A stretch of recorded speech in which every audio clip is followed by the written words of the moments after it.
صلی وسلم دائما ابدا على حبیبک خیر الخلق كلهم۔ السلام علیکم ورحمۃ اللہ وبرکاتہ۔ ایک بادشاہ کی کہانی بڑی ہی پسندیدہ ہے، غور سے سنیں اور اس سے کیا سبق ملتا ہے اس سے سبق حاصل کریں۔ لکھتے ہیں لکھنے والے نے، ایک بادشاہ تھا، کسی وجہ سے اس کی ایک انگلی کٹ گئی۔ اس نے دربار میں آ کر وزیر سے کہا، وزیر آج میری ایک انگلی کٹ گئی۔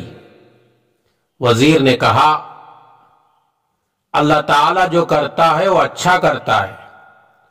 وزیر کی بات سن کر بادشاہ کو برا لگا۔ بادشاہ کہنے لگا، میری انگلی کٹ گئی، اس کو تم کہہ رہے ہو اللہ تعالیٰ نے اچھا کیا؟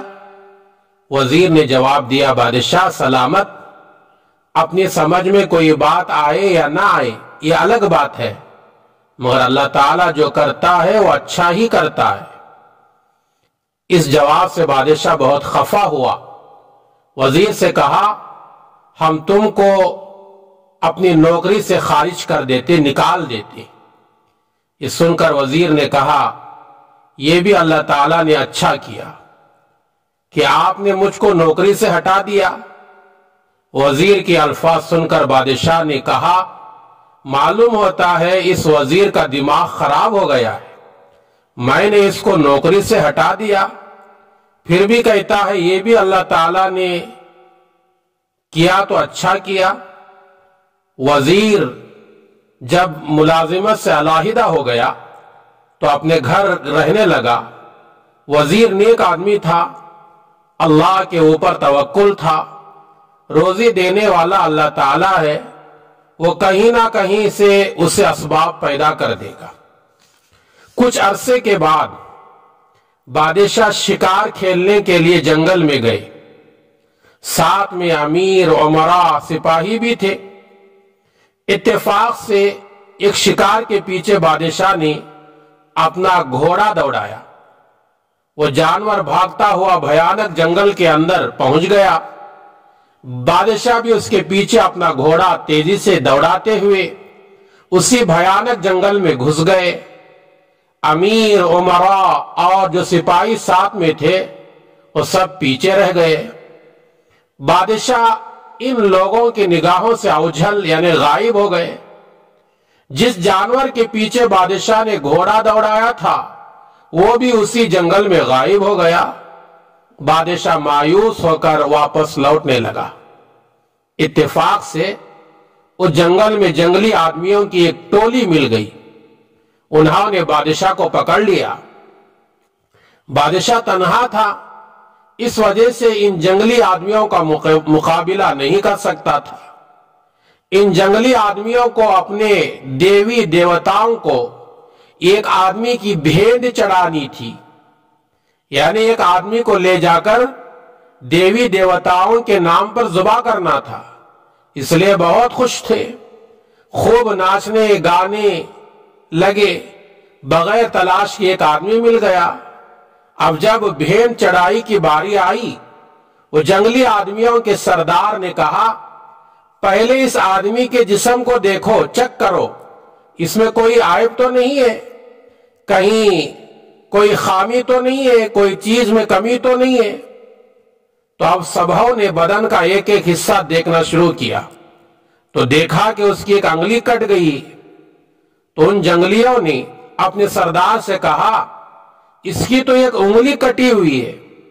تو اس کے سردار نے کہا کہ انگلی کٹی ہوئی ہے تو اس کی وجہ سے یہ اپنے دیوی دیوتاؤں پر بھیڑ نہیں چڑھ سکتا، لہذا اس کو چھوڑ دو۔ اس وقت بادشاہ سلامت کو احساس ہوا جو کچھ اللہ تعالیٰ کرتا ہے اچھا ہی کرتا ہے۔ گھر پہنچنے کے بعد دوسرے دن وزیر کو بلایا۔ دربار لگا ہوا تھا۔ وزیر نے کہا تم نے جو بات کہی تھی جو اللہ تعالیٰ کرتا ہے اچھائی کرتا ہے۔ وزیر نے بادشاہ سلامت سے پوچھا حضور میری اس بات پر آپ کو کیسے یقین آ گیا؟ بادشاہ سلامت نے اپنے شکار کی پوری کہانی سنائی۔ کہا اگر میری انگلی کٹی ہوئی نہ ہوتی جنگلی آدمی مجھے بھیڑ چڑھا دیتے تھے، مگر تیری یہ بات میری سمجھ میں نہیں آ رہی تھی، ہم نے تمہیں نوکری ہی سے ہٹا دیا، پھر بھی تم نے یہی کہا جو اللہ تعالیٰ کرتا ہے اچھائی کرتا ہے۔ تو وزیر نے جواب دیا حضور جب آپ شکار کو گئے تھے تو میں بھی آپ کے ساتھ ہوتا، وہ جنگلی آدمی مجھ کو بھیڑ چڑھا دیتے کیونکہ آپ کے ساتھ ہی ہوتا تھا۔ بادشاہ نے کہا تم نے جو کہا بالکل سچ کہا، اللہ تعالیٰ جو کرتا ہے اچھائی کرتا ہے۔ اچھا اب تم اپنی نوکری پر واپس آ جاؤ۔ مسئلہ سنیے، اہل سنت والجماعت کا عقیدہ ہے دنیا میں کوئی اچھا یا برا کام ایمان یا کفر اللہ تعالیٰ کی مشیت ارادے کے بغیر وجود میں نہیں آ سکتا، اس لیے ہر چیز کے وجود میں آنے کے لیے اللہ تعالیٰ کا ارادہ شرط ہے۔ البتہ رضا پسندگی اللہ تعالیٰ کی ایمان اور اچھے کاموں سے متعلق ہوتی ہے۔ کفر شرک اور معاصی اس کو پسند نہیں ہے، لیکن آدمی کو کوشش کرنا یہ چاہیے کہ ہم اچھائی کا ساتھ دیں، برائی کا ساتھ کبھی نہ دیں، کہ برا کرنے والے کا ہمیشہ برا ہوتا ہے، اچھا کرنے والے کا ہمیشہ اچھا ہی ہوتا ہے۔ آئیے اللہ سے دعا کریں گے اللہ تعالی ہم تمام کو زندگی کے آخری سانسوں تک اچھائی کو اپنانے کی توفیق عطا فرمائے اور برائی اور ظلم سے بچے رہنے کی توفیق عطا فرمائے۔ آمین۔ السلام علیکم ورحمۃ اللہ وبرکاتہ۔